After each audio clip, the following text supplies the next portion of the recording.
Assalamualaikum Buya. Assalamualaikum warahmatullahi wabarakatuh. Saya hamba Allah dari Brebes, Jawa Tengah.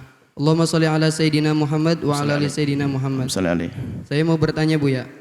Bersolawat sebanyak-banyaknya itu sangatlah baik, karena kelak di akhirat akan dapat syafaat dari Rasulullah sallallahu alaihi wasallam. Apalagi jika sehari bisa 3000 kali baca solawat. Namun bagaimana jika seorang suami mampu bersolawat 3000 kali dalam sehari? Tepat waktu solatnya, rajin mengaji, zikirnya banyak setelah solat fardu, melakukan solat sunnah, menjaga adab di depan para habaib, baik kepada guru ngajinya dan orang tuanya. Akan tetapi Buya, kepada istrinya masih suka mencaci maki dengan kata kotor dan memanggil istrinya dengan kata binatang saat istrinya melakukan sedikit kesalahan. Tidak terima dinasehati dan diingatkan, bahkan memukul kepala istri bagian kanan saat di depan anaknya sendiri. Apakah kelak suami akan tetap dapat syafaat dari Rasulullah sallallahu alaihi wasallam Buya? Bagaimana cara saya menasihati suami yang demikian, sedangkan kami belajar menuntut ilmunya sama? Dan bagaimana saya harus bersikap sebagai istri? Karena kejadian ini sudah 4 tahun lamanya saya alami.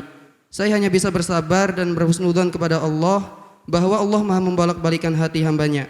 Hanya saja saya takut pikiran dan psikis saya tidak kuat, karena saya tinggal jauh dari kedua orang tua dan keluarga saya. Suami saya juga sudah berkali-kali bilang akan tinggalkan saya dan mengancam akan lebih keras ke saya jika kedua orang tua saya meninggal. Syukron Buya. Ada hubungannya dengan hikmah hari ini. Kalau dia tulus kepada Allah, maka dia tidak akan bisa berbuat zalim kepada istrinya. Dia adalah orang tertipu. Gak bisa baikkan kepada siapapun. Anda bisa baik kepada Allah, tahajud tidak pernah putus, puasa gak pernah putus, duha tidak pernah putus, Quran Masya Allah. Tapi kalau zalim kepada tetangga saja, Nabi mengatakan la khaira fiha, tidak ada baiknya. Inna min ahli nari, golongan ahli neraka. Tetangga, orang di luar rumah, apalagi di dalam rumahnya. Dan alangkah banyaknya orang tertipu. Kalau bicara tentang sujud rukuk, Masya Allah, tapi dia tidak bisa menyanjung istri yang telah melahirkan 5 anaknya. Na'udzubillah. Modelnya model imamah, model jubbah kelihatannya, khusuk mulutnya, dzikir, solawatan, akan tapi dia zalim kepada istrinya. Mau jadi apa dia? Mau masuk surga mana? Khairukum li ahlihi. Nabi mengatakan, kalau kamu baik, sebaik-baik di antara kalian adalah yang bisa baik kepada keluarganya. Aku baik kepada keluargaku. Kurang apa? Ini loh, ada model manusia semacam itu. Wah, kalau bicara ibadah, Masya Allah. Tapi istrinya dicaci dan diolok dan sebagainya. Na'udzubillah. Tolong sadar, hei hamba Allah. Kami harus sedikit keras semacam ini. Karena apa? Dia tertipu. Kalau tidak dibeginikan, mungkin dia terus terlena. Dipikir dia sudah kayak wali. Di depan manusia wali. Di dalam keluarganya menjadi syaitan. Di depan manusia wali, disanjung, dimuliakan, tapi dengan istrinya dia adalah menjadi penyakit. Enggak begitu, hai hal iman. Nabi, khairukum li ahlihi. Paling baik di antara kalian yang bisa baik kepada keluarganya. Wa anna khairukum li ahli. Aku paling baik di antara kepada keluargaku. Nabi ngasih contoh kok. Sadar deh, enggak usah gaya begitu-begituan deh. Anggap saja, hei hamba Allah, Anda cukup sholat 5 waktu saja, puasa Ramadan saja. Bayar zakat kalau sudah wajib, haji sekali saja. Anda baik dengan istri dan anak, surga nanti. Ini bikin sedih kadang. Ada sebagian istri kebalikannya. Istri Masya Allah, kalau sudah sholat Masya Allah, zikir gak pernah berhenti, Quran lah, bolak-balik. Tapi kalau ngomong sama suaminya, keluar taringnya.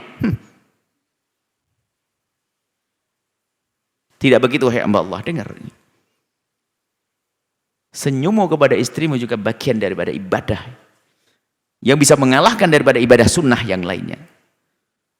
Pengabdianmu kepada suamimu, wahai istri, itu adalah mengalahkan ibadah sunnah yang lainnya. Hidup perlu indah, karena kita perlu menekankan makna ini, karena dalam rumah tangga kalau baik, anak akan tumbuh baik. Sampai tadi dengar mukul istrinya di depan anaknya, itu mengajari anaknya. Dia mengajarkan kepada anaknya untuk membencinya, biarpun dia kelihatannya ahli sujud, jadi bahan ketawaan untuk anaknya. Abah gayanya sholat sama ibu seperti itu. Ini perlu kesek begini ini. Sudahlah. Ibadah itu bukan action, ibadah itu hakikat. Bukan depan orang itu Masya Allah sampai di rumah serigala. Tidak seperti itu ya. Semoga yang mendengar. Kalau memang betul itu kejadiannya, sadarlah hai hamba yang ahli sujud, ahli sholawat dan sebagainya. Anda mendapatkan syafaat Nabi. Anda bikin kecewa umat Nabi kok. Syafaat Nabi. Wasiat Nabi khusus istri Anda setelantarkan. Atau sebaliknya istri kurang ajar sama suami. Ini banyak ini. Yang ngadu pada kita ada. Istri, Masya Allah, istri saya Bu ya. Kalau sudah ngaji ini full. Tapi Masya Allah. Lesannya begitu. Ingat suatu ketika ada orang yang datang ke Nabi, ya Rasulullah, ada seorang ahli ibadah. Perempuan banyak sholat, banyak ibadah ini. Tidak pernah putus. Cuman dia suka nyakiti tetangga. Dengan lesannya Nabi mengatakan, la khaira fiha, enggak ada baiknya wanita tersebut. Inna min ahlin nari, dia termasuk golongan ahli neraka. Tolong ya. Baik kepada Allah, baik kepada sama manusia. Itu keindahan. Kok bisa istri yang melahirkannya dipukul? Nggak masuk akal. Laki-laki baik tidak akan memukul istrinya biarpun istrinya layak dipukul. Dengar hai kaum laki.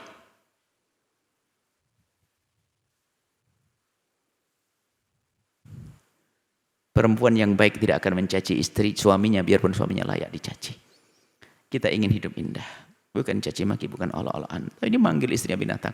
Kemudian di sisi lain, kita juga harus koreksi. Kenapa kok suami marah semacam itu? Atau mungkin istri yang tidak benar. Mungkin juga. Tapi ingat, jangan sampai ini jadi alasan suami untuk, ini memang istri saya begitu.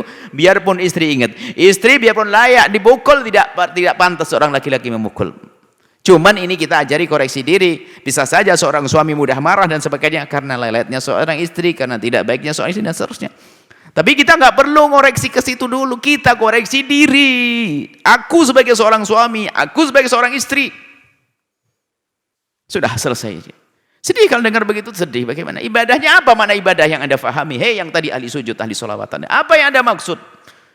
Kekhusuan Anda dengan Allah, kedekatan dengan Nabi apa? Apakah istrimu bukan umat Nabi? Nah ini harus pahami.